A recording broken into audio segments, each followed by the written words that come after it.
여러분 안녕하십니까? 광주 MBC 5시 뉴스입니다. 오늘부터 단계적 일상 회복, 이른바 위드 코로나 체계로 방역 체계가 전환됐습니다.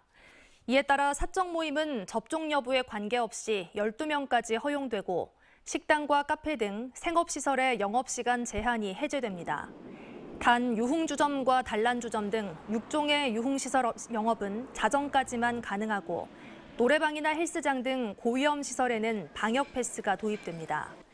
유치원과 초중고등학교에서도 토론 수업이나 소규모 체험 활동 등 신체 활동이 가능해졌습니다. 단계적 일상 회복이 시작된 가운데 광주의 코로나19 병상은 80% 정도 여유를 보이고 있습니다. 광주시에 따르면 국가지정병원과 전담병원, 생활치료센터 등에 마련된 코로나19 병상 491개 가운데 현재는 398병상, 비율로는 81%가 비어 있습니다. 또 입원 환자 93명 가운데 60%가 넘는 59명이 생활치료센터에 입원해 있고 위중증 환자는 1명도 없는 것으로 나타났습니다. 국민의힘 윤석열 후보의 광주 방문을 비판하는 목소리가 잇따르는 가운데 윤 후보의 방문 시기는 불투명한 상황입니다.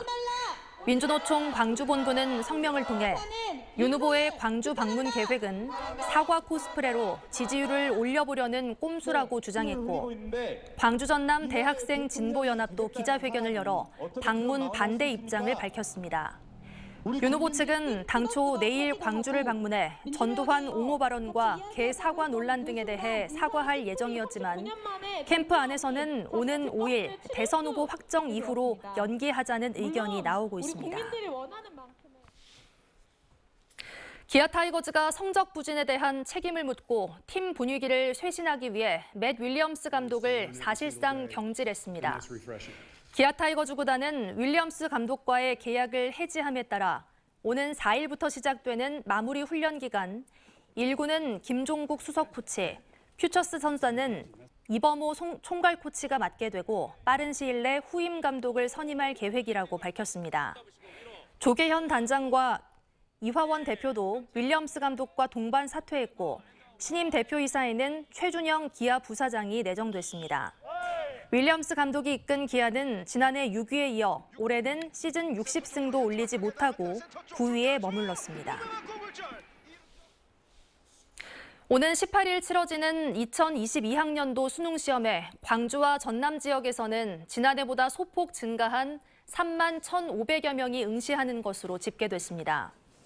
교육당국에 따르면 광주 지역의 응시 인원은 지난해보다 656명이 늘어난 17,000여 명, 전남에서는 273명 증가한 14,000여 명이 수능시험을 치릅니다. 시험장은 광주와 전남 지역에 84개가 준비됐고 코로나19 자가격리자와 확진자를 위한 별도 시험장과 병원 시험장도 마련됐습니다. 또 시험 당일 유증상자는 일반 시험장에서 격리돼 시험을 치를 수 있습니다. 광주시가 도시철도 2호선 사업비를 1조 원 가까이 늘려달라고 정부에 요청했습니다. 광주시는 도시철도 2호선 2단계 일부 구간이 지상에서 지하로 설계 변경되고 물가와 자재비, 인건비 등이 상승했다며 2조 2,114억 원이었던 사업비를 9,300억 원 증액해 3조 1,414억 원으로 늘려달라고 요청했습니다.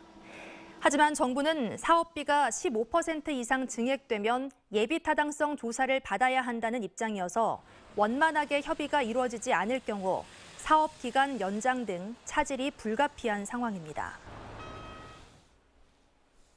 국민의힘 소속의 일부 청년 당원들이 광주시의회에서 기자회견을 열고 줄 세우기식의 경선 투표 종용을 중단하라고 촉구했습니다.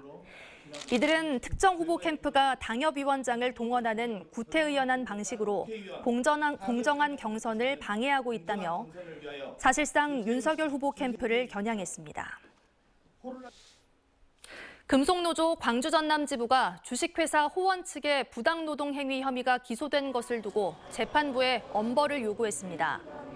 전국 금속노조 광주 전남 지부는 기자회견을 열고 지난해 1월 노조 설립 과정에서 부당하게 개입하는 등의 혐의로 재판에 넘겨진 주식회사 호원의 신모 사장 등에 대한 신속한 재판과 엄벌을 촉구했습니다. 또 노조는 고소를 통해 별도로 수사 중이던 사측의 노조 탈퇴 강요 혐의 등 3건의 사건을 검찰이 무혐의 처리한 것을 두고 납득할 수 없는 결과라고 주장했습니다.